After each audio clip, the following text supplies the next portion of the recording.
Bonjour à tous et bienvenue sur ce nouveau chapitre de notre cours Angular 20 consacré à l'introduction sur les composants. Dans ce chapitre, nous démystifierons le concept de composants Angular. Pour introduire notre démarche, rendons-nous sur le site officiel de Angular. Observons attentivement la page d'accueil. On peut y apercevoir plusieurs éléments qui sont regroupés de façon harmonieuse pour nous fournir une belle vue. Nous avons notamment un bouton ici, là où c'est marqué Learn Angular. Nous avons une popine ici pour nous permettre de choisir des cookies. Nous avons toute cette partie-là, la navbar. Et nous avons enfin ici deux boutons avec des liens à l'intérieur. Théoriquement, comment tout cela fonctionne? Eh bien, notre application est une pile en fait de composants avec un composant de base, qui est lui-même que, par exemple, sur ce chemin-là, on va appeler le composant base, sur lequel, par exemple, on va venir à chaque fois rajouter des composants qu'on aurait construits, notamment ici un composant header. On rajouterait un autre composant, typiquement footer, un composant card, et ainsi de suite. En fait, ces composants-là sont eux-mêmes des composants qui peuvent accueillir d'autres composants. Donc, si nous retournons par exemple sur la page officielle d'Angular et que nous prenons cet exemple avec une page qui va afficher le profil de l'utilisateur, on aura un user profile component qui lui-même utilisera un user biographie et lui-même utilisera un user adresse pour afficher l'adresse. Et à côté de ça, on aura un autre composant profile photo pour l'affichage de la photo.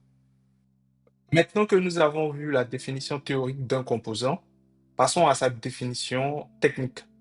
Donc, un composant est une brique autonome de notre application qui regroupe un décorateur add component qui déclare le nom du composant, son sélecteur, son template et ses styles, etc.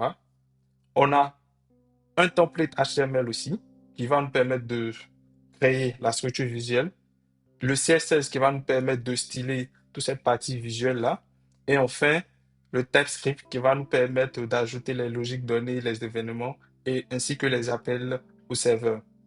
Remarquez ici que je mets un point d'attention sur la classe TypeScript. En effet, j'aimerais que vous reteniez simplement que un composant Angular est une classe TypeScript surmontée par le décorateur add_component.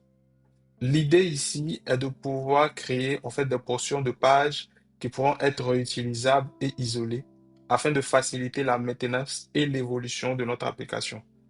Rappelez-vous, en programmation orientée objet, une classe permet de créer une représentation de quelque chose qui pourra elle-même être instanciée en plusieurs objets.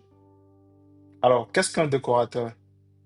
Un décorateur en TypeScript est très simplement une fonction spéciale précédée d'un symbole arrobase que l'on va placer au-dessus de soit une classe, une propriété ou une méthode afin de venir enrichir en y injectant des différents métadonnées pour modifier en fait le comportement de notre classe, notre propriété, notre méthode au moment de la compilation.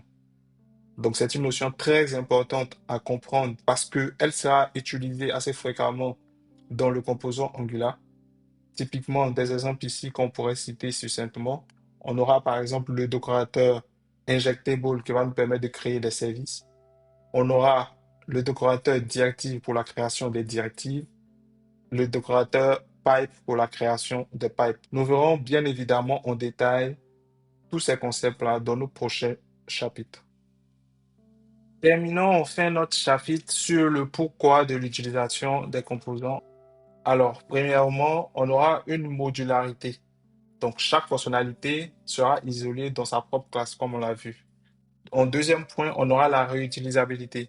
Un composant bien conçu peut être utilisé dans plusieurs endroits de l'application. On a également une testabilité. On peut écrire des tests unitaires ciblés sur la logique de chaque classe. Et enfin, une clarté. On a une séparation nette entre la structure HTML, la structure CSS et le comportement du composant lui-même, rendant le code plus lisible et plus maintenable. Merci d'avoir suivi la vidéo jusqu'ici. Alors, je vous retrouve très prochainement pour le prochain chapitre.